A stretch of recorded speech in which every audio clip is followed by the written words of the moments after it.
பாத்தியம்மா என்ன நான் பண்ணிருக்காவ கூட வாழ்ந்தவ எப்படிப்பட்டவன் தெரியாம நான் வாழ்ந்திருக்கமா. அந்த அளவுக்கு ஒரு நாடகக்காரியா இருந்திருக்காடா அவ. ஆளுங்களையே கொல்ற அளவுக்கு போயிருக்க. நல்ல வேலை அவளை பத்தி உண்மை வெளியே வந்துச்சு.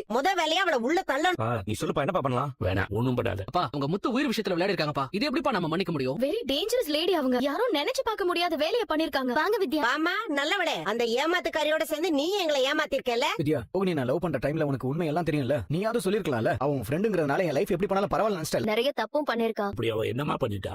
வித்யா, அப்ப அந்த போன்ல என் தம்பியோட வீடியோ இருந்துச்சு. அவன் என்கிட்ட திருடுனானே அந்த வீடியோ தானே.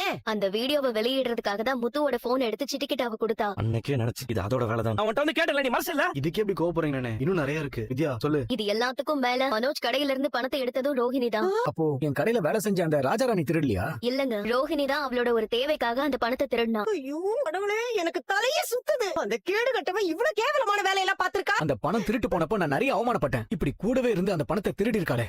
தலையை விட்டுட்டு வாழை பிடிச்சி என்னடா பிரயோஜனம்? எல்லாம் முடிஞ்சு போச்சு. இவ்வளவு தப்பு பண்ணிருக்கா. அவளை எப்படி சும்மா விட்டு வைக்கிறது? ஆமாடா, அம்மா சொல்றதான் கரெக்ட். அவன் மேல கம்ப்ளைண்ட் கொடு. அவ தப்பு பண்ணிருக்கா இல்லன்னு நான் சொல்ல. இப்ப அவளை இது பண்ண வேண்டாம். என்னங்க சொல்றீங்க நீங்க? அவ இவ்வளவு பெரிய காரியங்களை பண்ணிருக்கா. நீங்க அதையெல்லாம் கேட்டுட்டு ஒண்ணும் பண்ண வேணாம்னு சொல்றீங்க. ஒன்னும் பண்ண வேண்டாம் நான் சொல்ல. அவளை ஜெயிலுக்கு அனுப்ப வேண்டாம்னு மட்டும்தான் சொல்றேன். நான் ஒரு விஷயத்தை நான் முடிவு பண்ணிட்டேன். ரோகிணி இனிமேல் இந்த வீட்டு மருமக கிடையாது. மனோஜுக்கு டைவர்ஸ் வாங்கியே ஆகணும். அதுல நான் உறுதியா இருக்கேன். இனிமே அவளை பத்தி யாரும் இங்க பேச வேண்டாம். சீக்கிரம் டைவர்ஸ் வாங்கலாம். அப்பாவுக்கு எப்பவுமே இறக்க மனசு அதிகம். ஒரு வகையில அதுதான் நம்ம குடும்பத்தை இவ்வளவு நாளா நல்லா வச்சிட்டு இருக்காரு.